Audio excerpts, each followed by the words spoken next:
며느리가 자주 찾아올수록 그 집안은 행복하다고들 합니다. 명절도 아닌데 손에 과일 한 봉지를 들고 찾아오고 시어머니 손을 꼭 잡으며 어머니 요즘 어떠세요? 하고 묻는 며느리. 주변 사람들은 부러워합니다. 참 복 받으셨네요. 요즘 세상에 저런 며느리가 어디 있어요? 하고 말이죠. 저는 105년을 살았습니다. 그 세월 동안 수많은 가족을 지켜봤고 수많은 이별을 목격했습니다. 전쟁도 겪었고 굶주림도 겪었고 가장 가까운 사람에게 배신당하는 아픔도 겪었습니다. 그리고 제가 이 나이에 이르러 감히 말씀드릴 수 있는 한 가지 진실이 있습니다. 자주 찾아오는 며느리가 언제나 효부인 것은 아닙니다. 이 말이 불편하게 들리신다면 잠시만 제 이야기를 들어주십시오. 저는 며느리를 나쁜 사람으로 몰아가려는 것이 아닙니다. 사람은 본래 자기 이익을 중심으로 움직이는 존재입니다. 그것은 인간의 본성이고 죄가 아닙니다. 문제는 그 본성을 가리기 위해 사용되는 도구가 때로는 사랑이라는 이름을 빌린다는 것입니다. 제가 젊었을 때는 저도 몰랐습니다. 사람이 웃으면서 다가오면 그냥 좋은 사람인 줄 알았습니다. 선물 가져오면 고마운 마음에 마음을 열었고 자주 찾아오면 나를 진심으로 아끼는 사람이라고 믿었습니다. 하지만 나이 90이 넘어서야 비로소 보이기 시작했습니다. 가까이 다가오는 사람일수록 그 발걸음의 이유를 조용히 살펴봐야 한다는 것을 지금 이 말씀을 듣고 계신 분이 50대, 60대 혹은 70대라면 부디 귀를 기울여 주십시오. 여러분의 곁에는 분명히 친절한 사람들이 있을 것입니다. 그 친절이 순수한 사랑인지 아니면 무언가를 향한 계산된 투자인지를 구별하는 것, 그것이 노후를 품위 있게 지키는 첫 번째 지혜입니다. 옛날에 제 친구 하나가 있었습니다. 그 친구는 슬하에 아들이 셋이었는데 그중 막내 며느리가 유독 살갑고 다정했습니다.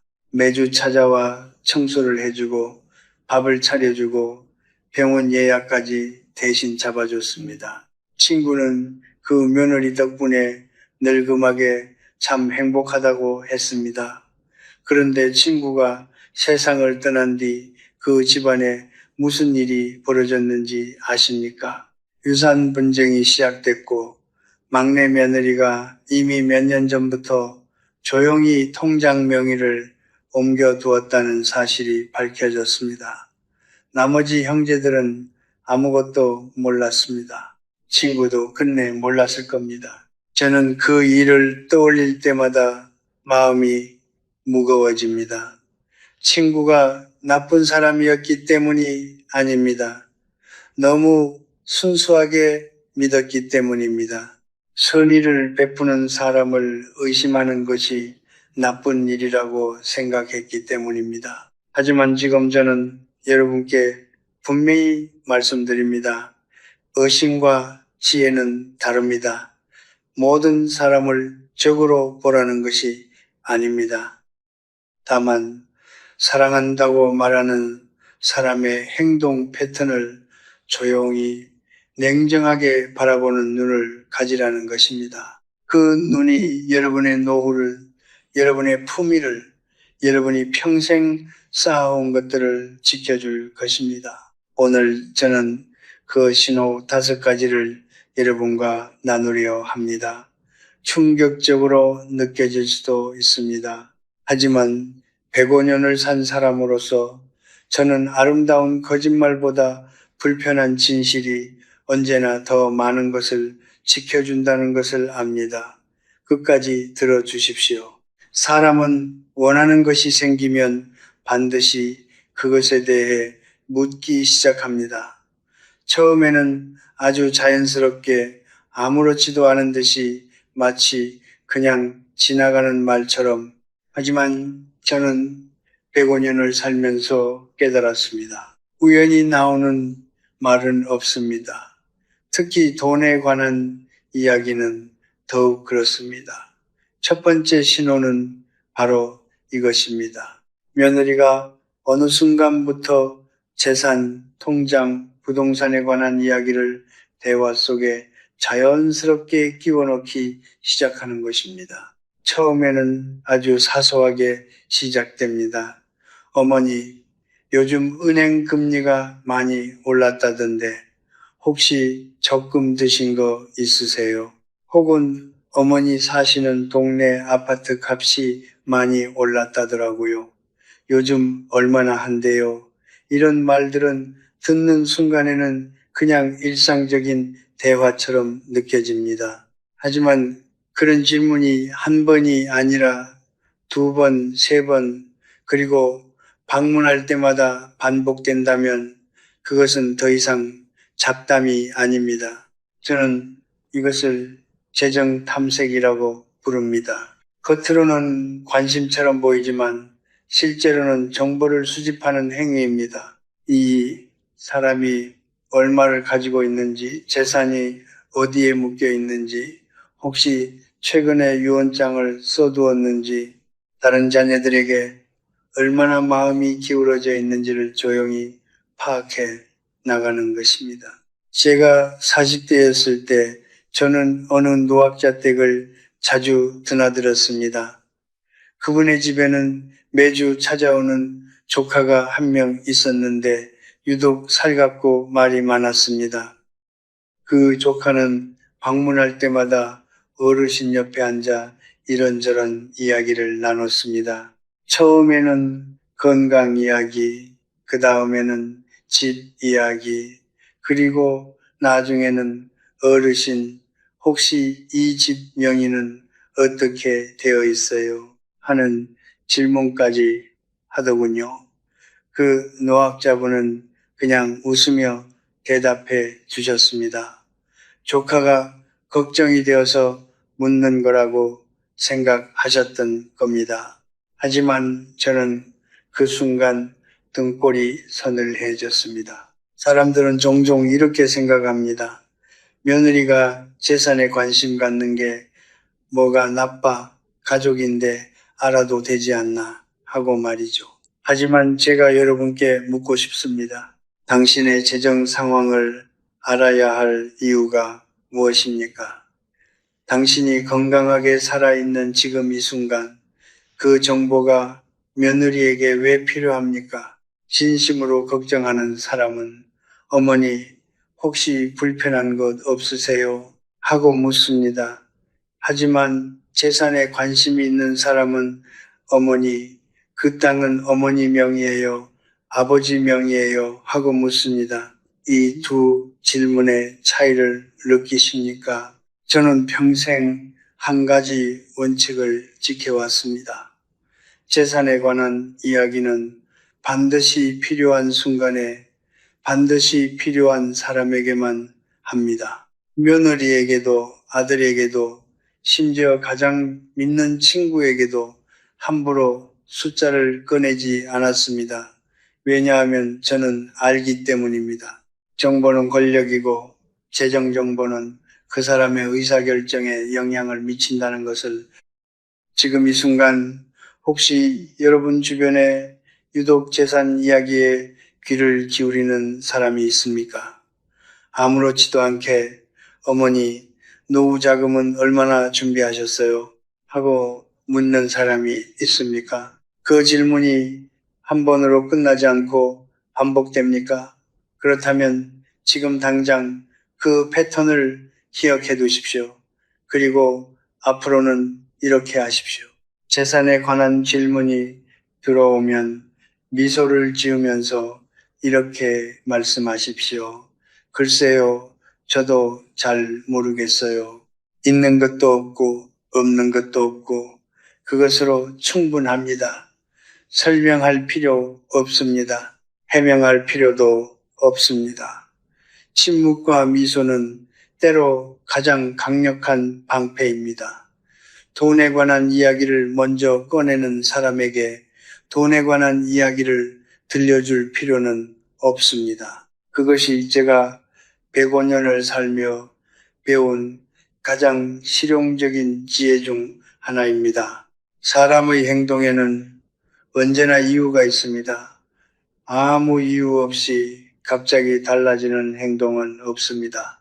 오랫동안 연락도 뜸하고 명절에나 얼굴을 비추던 며느리가 어느 날부터 갑자기 매주 심지어 며칠에 한 번씩 찾아오기 시작한다면 저는 여러분께 한 가지만 여쭤보고 싶습니다. 그 사람의 삶에서 무엇이 달라졌습니까? 그 사람이 갑자기 여러분을 더 사랑하게 된 것입니까? 아니면 그 사람의 필요가 달라진 것입니까? 저는 오랜 세월 동안 사람을 지켜보면서 한 가지 사실을 알게 되었습니다. 인간의 애정은 갑자기 폭발하듯 늘어나지 않습니다. 진심 어린 관계는 천천히, 꾸준히, 조용히 쌓이는 것입니다. 그런데 어느 날 갑자기 방문 횟수가 눈에 띄게 늘어난다면 그 변화의 배경에는 반드시 어떤 계기가 있습니다. 두 번째 신호는 바로 이것입니다. 특별한 이유 없이 방문 빈도가 갑자기 높아지는 것입니다. 명절도 아니고 어르신의 생신도 아니고 아프다는 소식을 들은 것도 아닌데 갑자기 자주 나타나기 시작한다면 그 시점을 한번 되짚어 보십시오. 혹시 그 즈음에 어르신의 건강이 예전 같지 않다는 이야기가 가족 사이에서 흘러나왔습니까? 혹시 재산을 정리하셨다거나 집을 팔거나 이사를 고려하신다는 말이 어딘가에서 새어나왔습니까? 혹시 다른 형제 며느리가 먼저 어르신과 가까워지기 시작했습니까? 행동의 변화에는 반드시 방아쇠가 있습니다. 그 방아쇠가 무엇인지 조용히 생각해 보십시오. 그리고 세 번째 신호가 있습니다. 이것은 두 번째 신호와 함께 나타나는 경우가 많습니다. 바로 어르신의 건강 상태에 지나치게 깊은 관심을 보이는 것입니다. 어머니, 지난번에 병원 가셨다고 하셨는데 뭐라고 하던가요? 요즘 약은 몇 가지나 드세요? 어머니, 혹시 치매 검사는 받아보셨어요? 이런 질문들이 한두 번이 아니라 매번 반복되고 진료 내용을 구체적으로 물어보고 심지어 같이 병원에 따라가겠다고 나선다면 겉으로는 지극한 효성처럼 보입니다. 하지만 저는 그 행동이 언제 진심이고 언제 계산인지를 구별하는 방법을 알고 있습니다. 진심으로 걱정하는 사람은 어머니, 불편한 것 없으세요? 제가 도울 일이 있으면 말씀만 하세요 하고 말합니다. 하지만 계산이 깔린 사람은 어르신의 건강 상태를 마치 시간표처럼 파악하려 합니다. 얼마나 더 사실 수 있을지, 지금 정신이 온전하신지, 혼자 결정을 내릴 수 있는 상태인지를 가늠하려는 것입니다. 제가 아는 한 분의 이야기를 해드리겠습니다. 그분은 76의 나이에 홀로 사시는 어머니를 둔 분이었는데 막내 아들 며느리가 갑자기 어머니 건강에 깊은 관심을 보이기 시작했다고 합니다. 병원에 같이 따라가고 진단서를 꼼꼼히 챙기고 의사 선생님께 직접 질문을 하더랍니다. 처음에는 그 어머니도 다른 형제들도 감동을 받았습니다. 그런데 얼마 지나지 않아 그 며느리가 어머니께 서류 하나에 도장을 찍어달라고 요청하는 일이 생겼습니다. 어머니, 나중에 번거로운 일이 생기지 않게 미리 해두는 거예요. 라는 말과 함께였습니다. 그 서류가 무엇인지 여러분은 이미 짐작하실 겁니다. 건강에 대한 관심이 늘어나는 시점과 재산에 관한 이야기가 조금씩 등장하는 시점이 겹친다면 그것은 결코 우연이 아닙니다. 그 두 가지가 같은 시기에 함께 나타난다면 그 패턴 자체가 하나의 신호입니다. 저는 여러분께 이렇게 말씀드리고 싶습니다. 누군가 여러분의 건강을 물어볼 때 그 사람의 눈을 보십시오. 눈에 걱정이 담겨 있습니까? 아니면 계산이 담겨 있습니까? 말의 내용이 아니라 질문의 방향을 보십시오. 여러분의 안녕을 바라는 질문입니까? 아니면 여러분의 상태를 파악하려는 질문입니까? 노인이 된다는 것은 세상이 여러분을 다르게 바라보기 시작한다는 것을 의미합니다. 여러분이 살아있는 동안에는 배려의 대상이 되고 여러분이 돌아가신 뒤에는 재산의 출처가 됩니다. 이것이 냉혹하게 들린다는 것을 압니다. 하지만 이 진실을 외면하는 것이 여러분을 지켜주지는 않습니다. 지금 이 순간 여러분 곁에 갑자기 자주 나타나는 사람이 있다면, 그리고 그 사람이 유독 여러분의 건강과 병원 이야기에 귀를 세운다면 그 관심의 이유를 한번 조용히 생각해 보십시오. 사랑은 꾸준합니다. 하지만 욕심은 갑작스럽습니다. 인류의 역사에서 가장 오래되고 가장 효과적인 전략이 하나 있습니다. 그것은 적을 직접 무너뜨리는 것이 아니라 적의 주변을 먼저 고립시키는 것입니다. 강한 성을 함락시키려면 성벽을 부수기 전에 먼저 복음로를 끊습니다. 사람도 마찬가지입니다.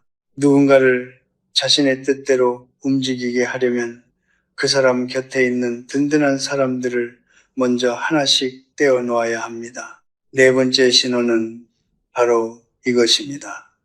며느리가 어르신과 다른 자녀들 사이를 조금씩 아주 교묘하게 갈라놓기 시작하는 것입니다.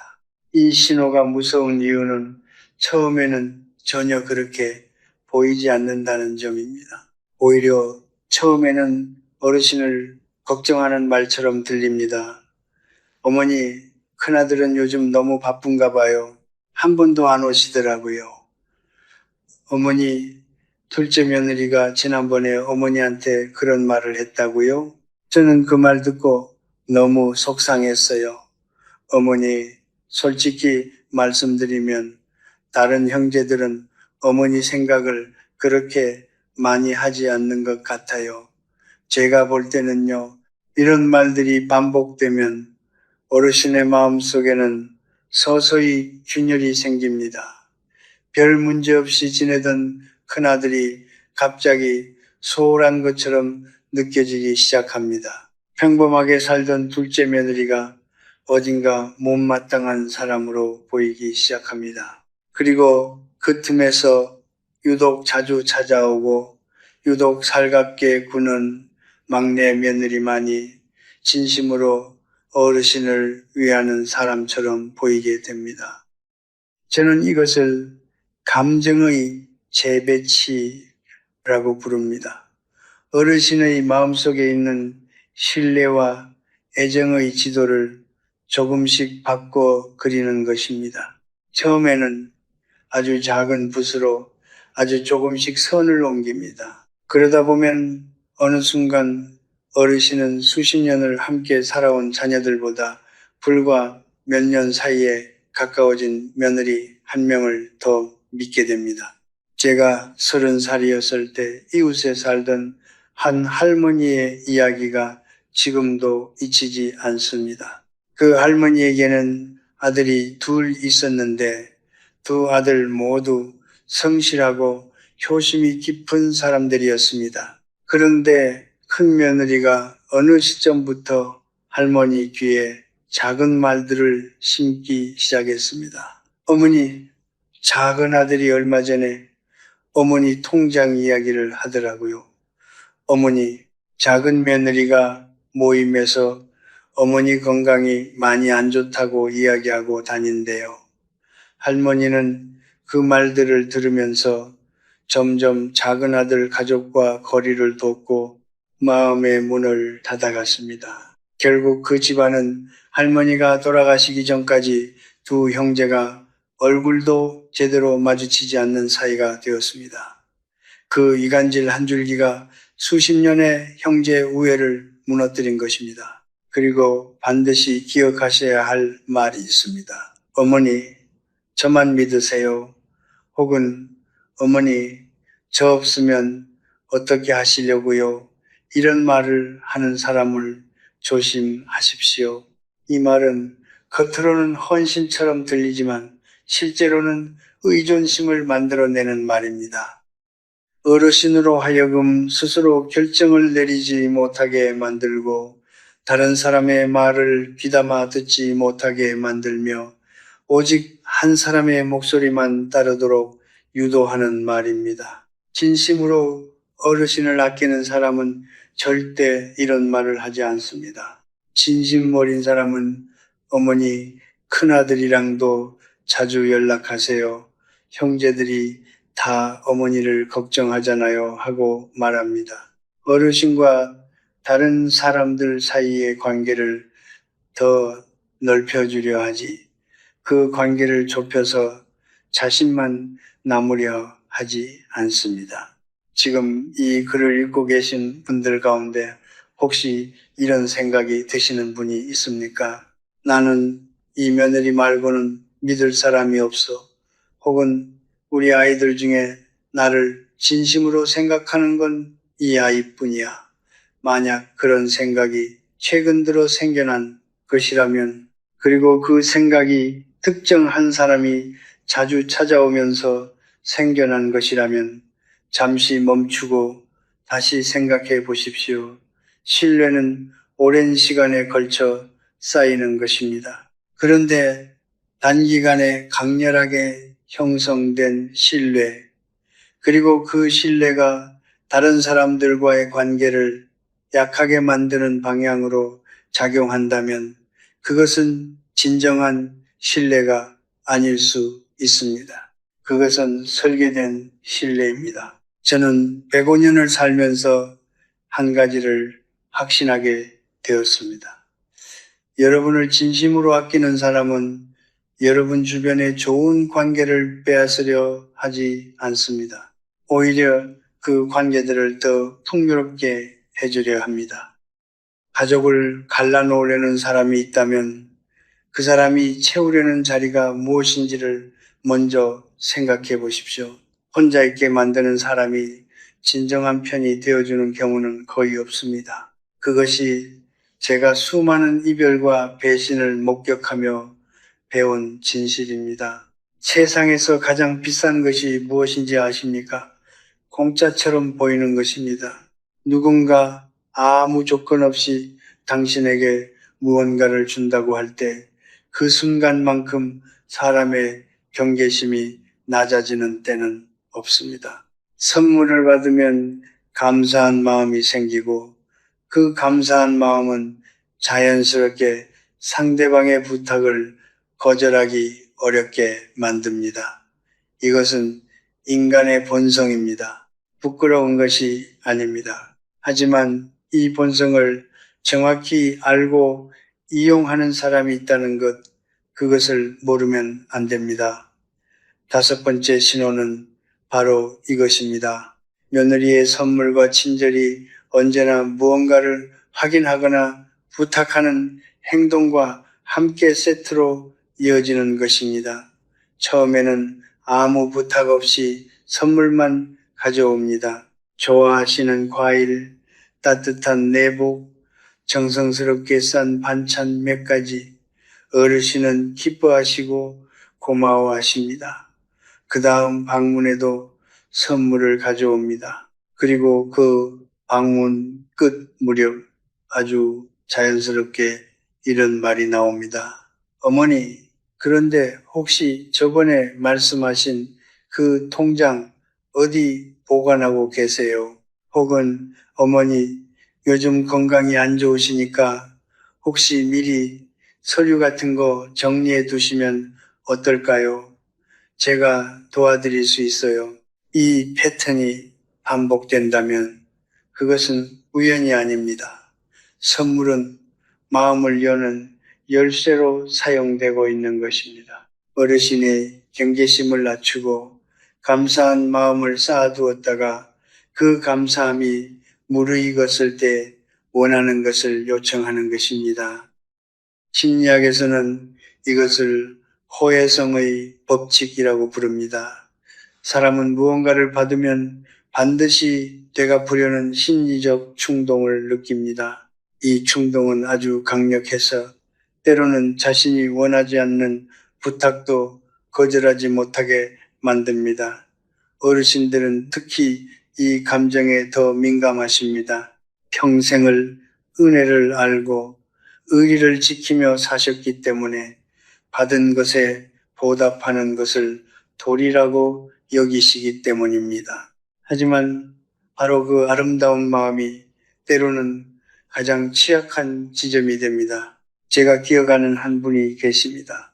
1년이 넘은 나이에 홀로 사시던 분이었는데 며느리가 매달 찾아와 반찬을 해주고 청소를 해주었습니다. 그분은 며느리에 대한 고마움이 크셨습니다. 그러던 어느 날 며느리가 이렇게 말했습니다. 어머니, 요즘 제가 사업이 좀 어려워서요. 어머니, 명의로 보증 한 번만 서주시면 안 될까요? 금방 갚을게요. 그 어르신은 거절하지 못하셨습니다. 그동안 받은 것이 너무 많다고 느끼셨기 때문입니다. 결과가 어떻게 되었는지는 말씀드리지 않아도 아실 것입니다. 진심 어린 친절과 조건부 친절을 구별하는 방법이 있습니다. 진심 어린 사람의 선물에는 청구서가 없습니다. 아무것도 기대하지 않고 주고 아무것도 요청하지 않고 돌아갑니다. 하지만 조건부 친절은 반드시 무언가와 연결됩니다. 선물 뒤에 부탁이 오고 도움 뒤에 확인이 오고 친절 뒤에 서명 요청이 옵니다. 그 패턴이 한 번이 아니라 반복된다면 그것은 이미 의도가 있는 관계입니다. 저는 여러분께 이것을 가르쳐 드리고 싶습니다. 선물을 받는 것 자체가 나쁜 것이 아닙니다. 하지만 선물을 받은 뒤에 찾아오는 부탁에 대해서는 충분히 시간을 두고 생각하십시오. 즉각적으로 대답하지 마십시오. 감사한 마음과 현명한 판단은 별개입니다.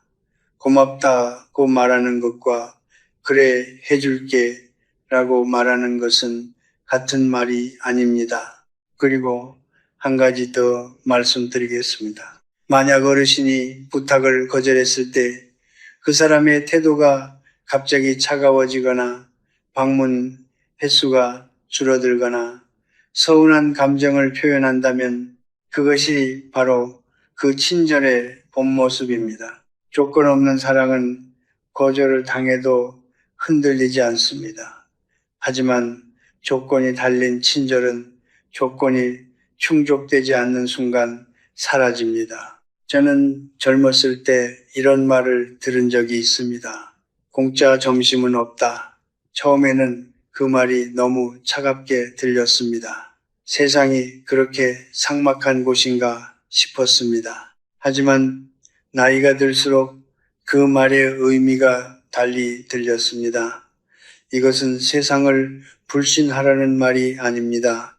이것은 내가 받는 것에 무게를 알고 그 무게가 나를 짓누르기 전에 스스로를 지키라는 말입니다. 여러분이 평생 쌓아온 것들은 여러분의 것입니다.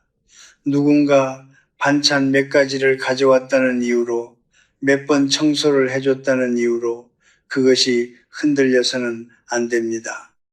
친절에 감사하되 그 친절이 여러분의 판단력을 대신하게 해서는 안 됩니다. 조건 없는 사랑은 존재합니다. 하지만 그것은 아주 드뭅니다. 그리고 그 드문 사랑은 굳이 선물로 증명하려 하지 않습니다. 그냥 곁에 있어 주는 것만으로 충분하다는 것을 그 사람 스스로 알기 때문입니다. 지금까지 5가지 신호를 말씀드렸습니다. 이 이야기를 들으시면서 혹시 마음이 무거워지신 분이 계십니까? 혹시 그렇다면 이제 아무도 믿지 말라는 것인가 하는 생각이 드셨습니까? 그렇다면 저는 지금 그 생각을 바로잡아 드리고 싶습니다. 저는 지금까지 한 번도 여러분께 사람을 불신하라고 말한 적이 없습니다. 저는 며느리를 적으로 보라고 가르치는 것이 아닙니다. 세상을 의심의 눈으로만 바라보라고 말하는 것도 아닙니다. 제가 말씀드리고 싶은 것은 단 하나입니다. 사랑하되 스스로를 지키십시오. 따뜻하게 대하되 판단력을 내어주지는 마십시오. 105년을 살면서 저는 수많은 노인이 만년의 품위를 잃는 것을 목격했습니다. 그들이 나쁜 사람들이어서가 아니었습니다. 순수했기 때문입니다. 가족이라면 믿어야 한다는 마음이 너무 강했기 때문입니다. 하지만 순수함과 무방비함은 다릅니다. 사랑과 의존은 다릅니다. 믿음과 맹목은 다릅니다. 이 차이를 아는 것이 노후를 품위 있게 지키는 시작입니다. 그렇다면 구체적으로 어떻게 해야 합니까? 저는 오늘 3가지 원칙을 말씀드리겠습니다. 이것은 제가 평생을 살면서 스스로 지켜온 것들이기도 합니다. 첫 번째 원칙은 재정의 침묵입니다. 자신의 재산 규모, 통장 위치, 부동산 현황, 유언장의 내용을 절대로 가볍게 꺼내지 마십시오. 설령 가족이라 해도, 설령 가장 믿는 며느리라 해도 마찬가지입니다. 이것은 불신이 아닙니다. 이것은 지혜입니다. 재정 정보는 오직 법적으로 필요한 순간에 반드시 필요한 사람에게만 공개하는 것으로 충분합니다. 누군가 여러분의 재산에 대해 묻거든 미소를 지으시고 이렇게 말씀하십시오. 있는 것도 없고 없는 것도 없어요. 그 침묵이 여러분을 지켜줄 것입니다. 돈의 크기를 아는 사람이 많을수록 그 돈을 노리는 손도 많아집니다. 침묵은 방어입니다. 두 번째 원칙은 관계의 균형입니다. 어떤 한 사람에게 지나치게 의존하지 마십시오. 자녀가 여럿이라면 그 관계를 골고루 유지하십시오.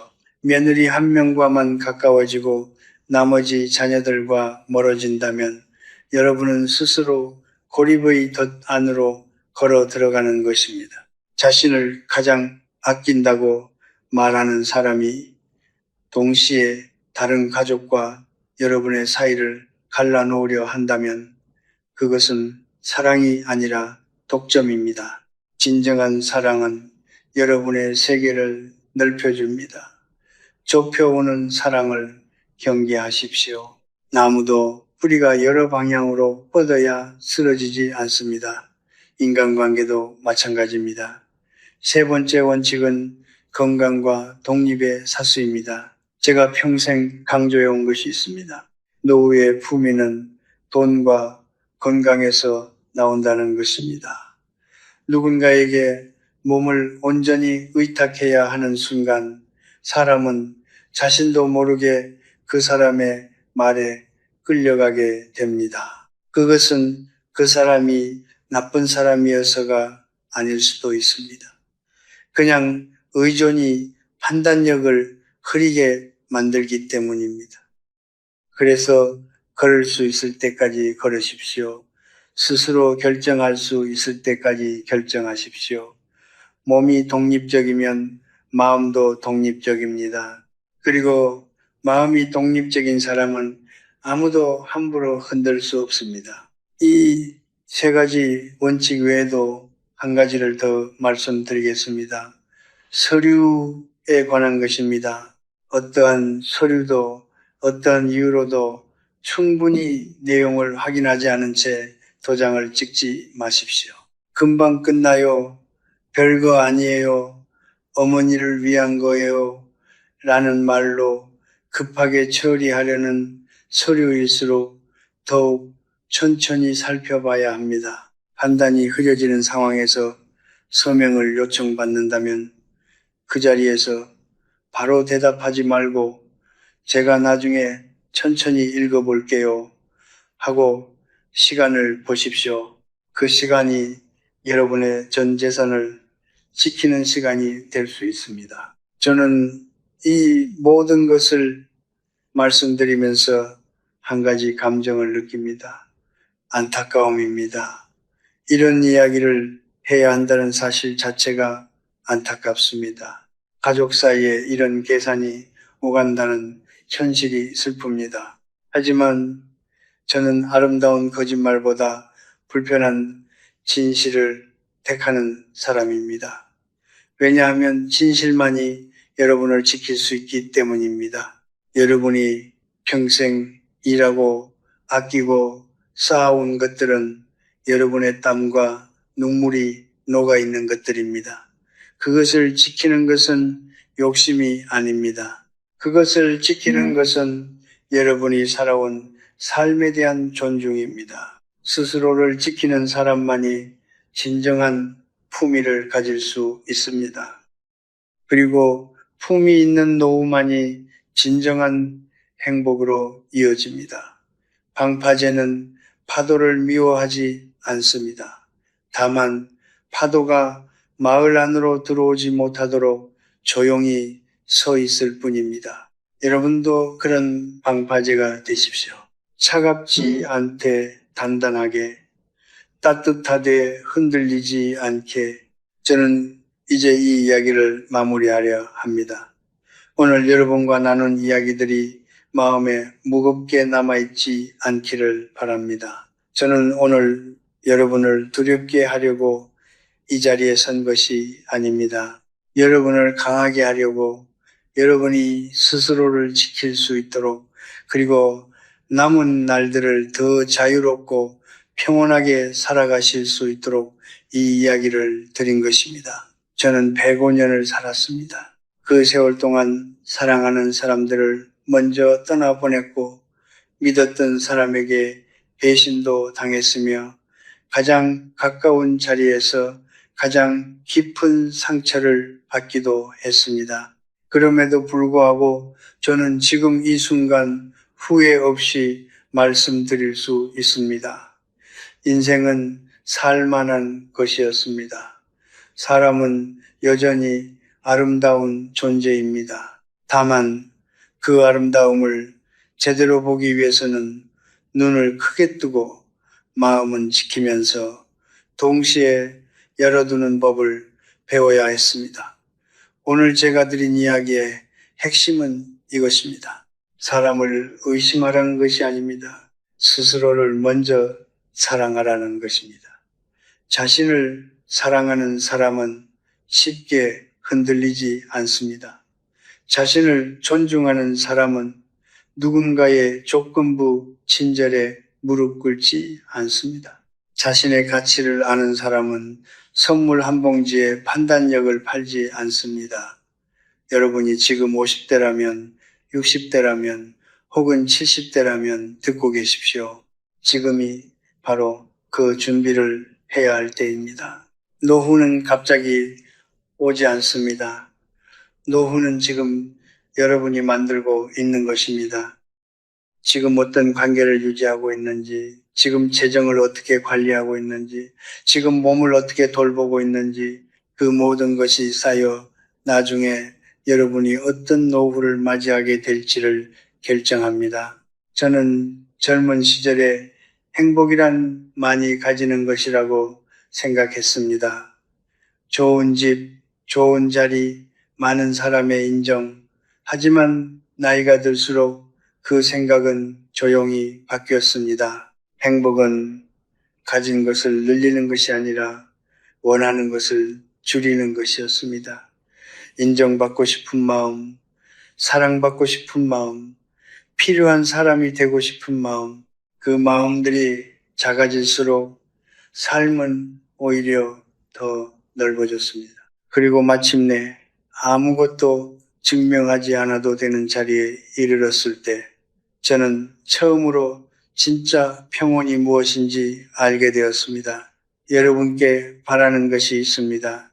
누군가의 인정 없이도 스스로를 충분한 존재라고 느끼실 수 있으면 좋겠습니다. 며느리가 자주 오지 않아도, 자녀가 전화를 자주 하지 않아도, 세상이 여러분을 향해 아무 말도 하지 않아도 그 고요함 속에서 여러분 자신이 충분하다는 것을 느끼실 수 있으면 좋겠습니다. 그것이 외로움이 아닙니다.